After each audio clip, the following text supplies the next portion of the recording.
So I've got about 20 minutes to go until I finally arrive at Dornie Hall. It's been a rather enjoyable 4-hour drive, even despite the wind, the rain and everything else. Seen 5 or 6 stags at the side of the road. All these beautiful mountains, streams, lochs and rivers. It's just been fantastic. So a couple of birds of prey on the way here as well, but I didn't manage to catch them on video because I saw them at the very last minute just sitting at the side of the road waiting on a car coming along to basically make anything that's in the undergrowth move, and then they'll pounce on it and eat it. That's why apparently birds of prey sit at the side of the road, and they like to sit at the side of motorways especially because they get a nice updraft off the embankments, and it means they don't have to flap their wings. So for them, they can just sit there and hover and just wait on a little mouse or something getting scared by the noise of a lorry or a car going by moving, and then they'll spot it and then boom, it's dinner.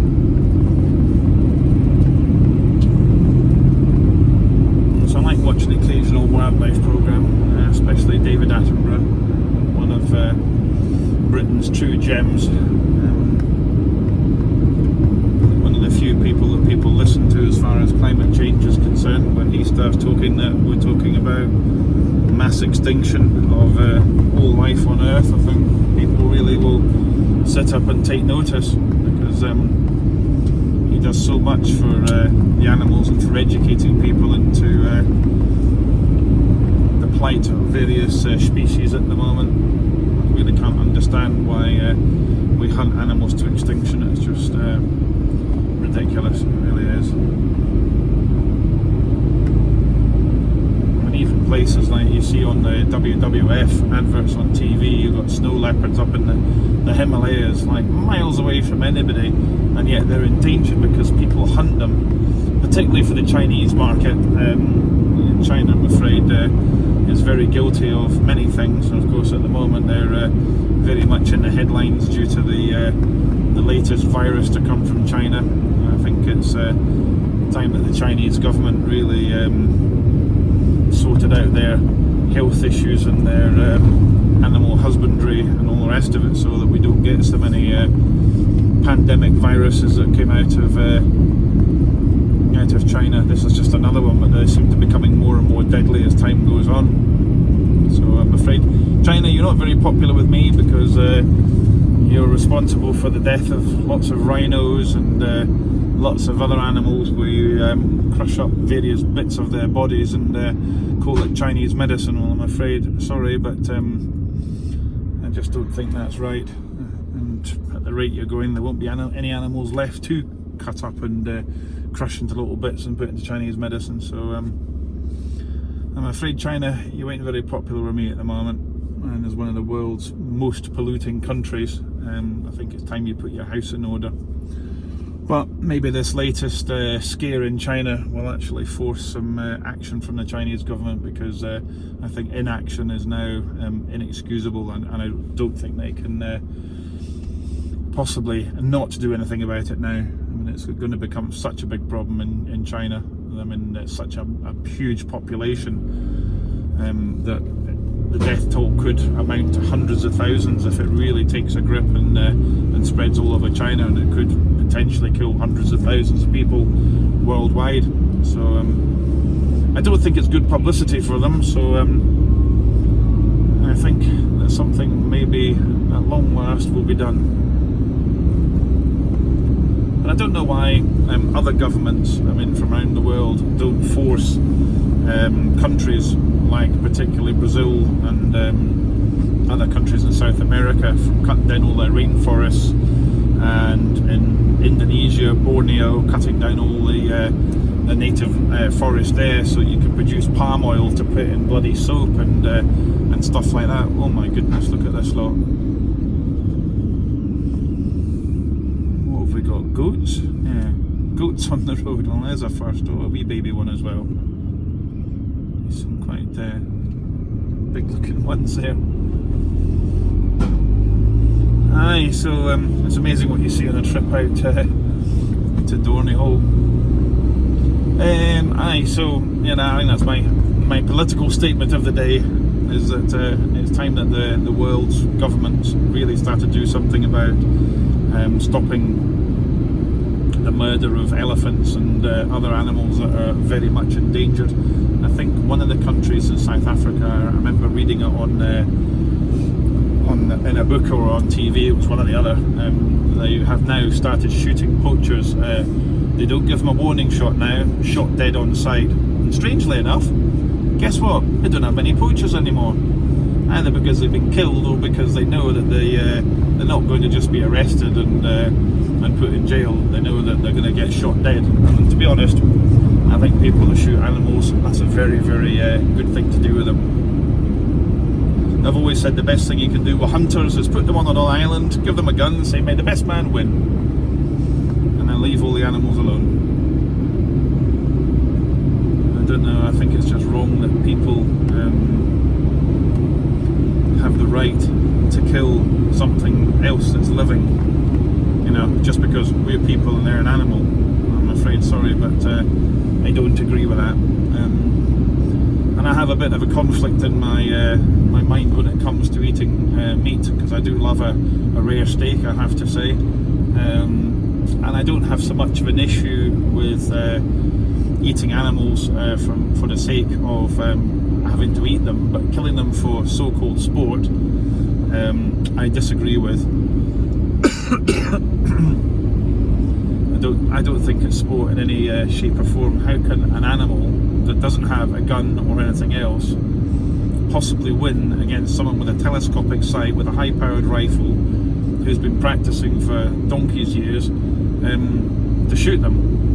And it's hardly what you'd call a fair fight. If it was in any other sport, like in boxing, if you had one guy there with a machine gun and the other guy with a set of gloves, there'd be an outrage about it. Oh, it's so unfair. And yet this is what happens in our countryside all over the world.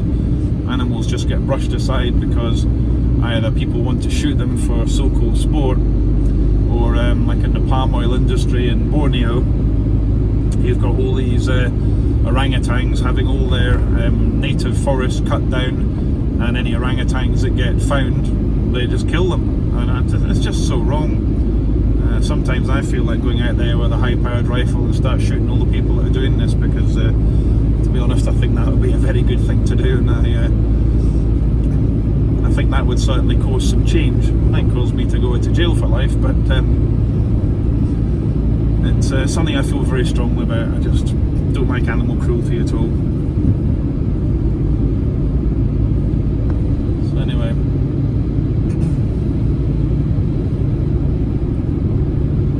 so yeah, we're not far away now. 10 minutes to go, or thereabouts. Oh, we'll be coming up against Eilean Donan Castle soon. That's going to be coming up on the left-hand side.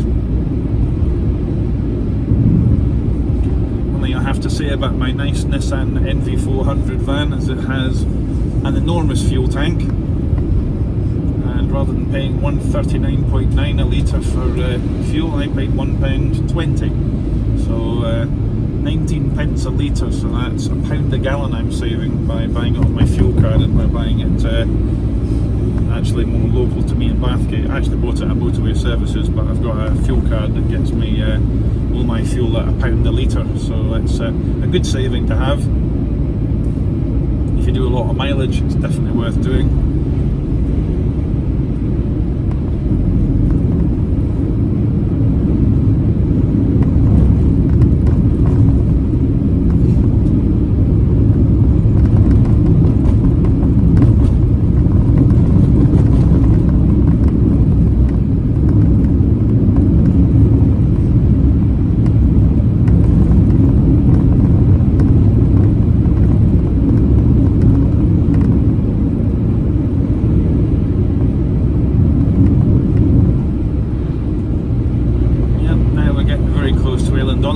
It's literally, I would say, a couple of miles along this road. Probably just when we get past this next headland, I think you can see it from there.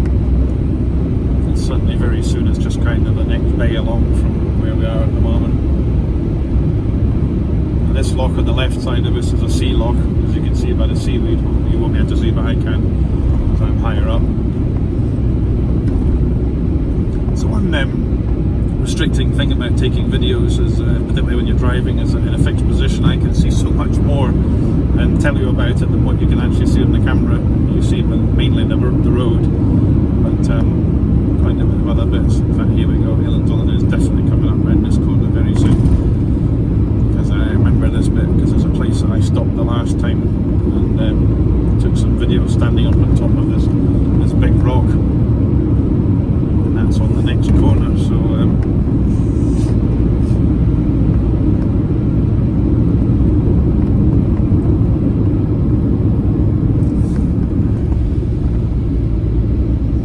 Eilean Donan's a beautiful castle. Never actually done a disco inside it. I know you can get married there.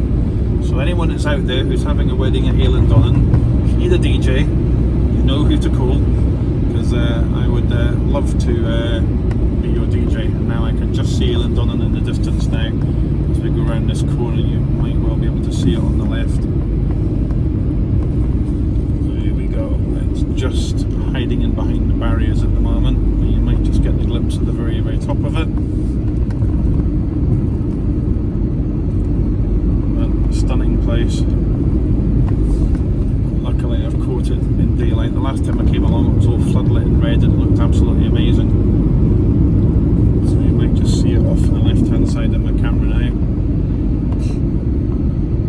You know, it's an amazing place to try and spell. Every time I try and put it on sat-nav to find where it is, I have to try and spell it about 3 or 4 different times until I get it right. So here we go, right in this corner here, and you should see it now, more or less straight in front of you. It's just hidden by the trees a bit here. I'll tell you what I'll do, I'm just going to stop off in this car park so you can have a wee look-see.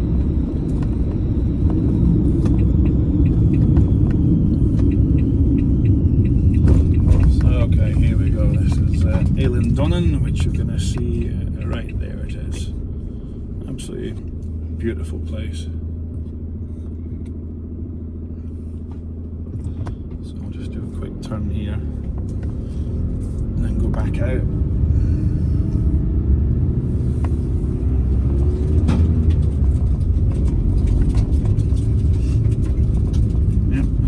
In the car park, people from all over the world. Just passed a car with NL, so it's Dutch people. And here we go. Here is, what a view! Absolutely stunning up the loch. Beautiful place. And of course, it's got this wee bridge that goes across to it here. Yeah, Eilean Donan is a spectacular castle. Certainly one of the most picturesque in Scotland. And just off on the distance on, if I could just get it in the camera, that white hole you can see in the distance there, that's where I'm going to be doing my disco tonight. And that's Dornie Hole, so I'll be there in literally 2 minutes, and then we'll get a shot of Eilean Donan from a different angle.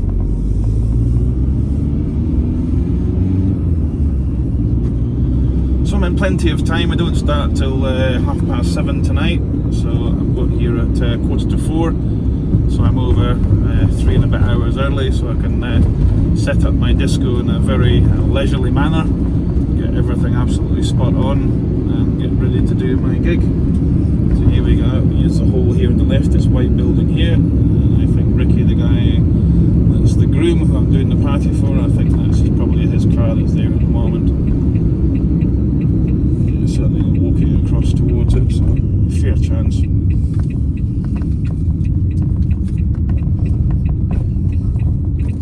So there we go, Dornie Hole, we have arrived, and look at the view of Eilean Donan Castle from here. Just zoom in on it a wee bit. Wrong way, there we go.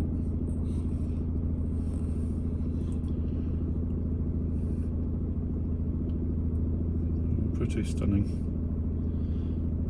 Great view. Imagine having this on your doorstep every day. Very good. Anyways, so that's me here. This is my little venue for tonight's wedding. Looking forward to a great gig, and I will speak to you tomorrow, and I'll probably put some videos up on YouTube of the night, and let you see for yourself. Back in the old days, of course, there was a slipway down here to the left. You used to have to go across here on a ferry. I remember that a long time ago. But anyway, that's me here now, so I'm just going to park up and then take some photos of Eilean Donan before I before I have to start loading all my disco in. So I'm just going to turn around here in the car park.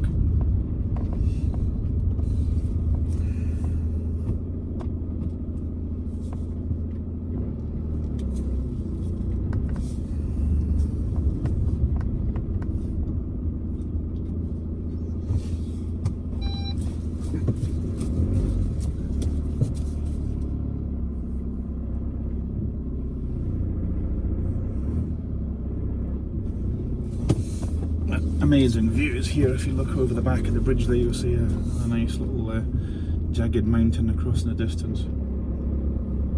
Absolutely lovely place.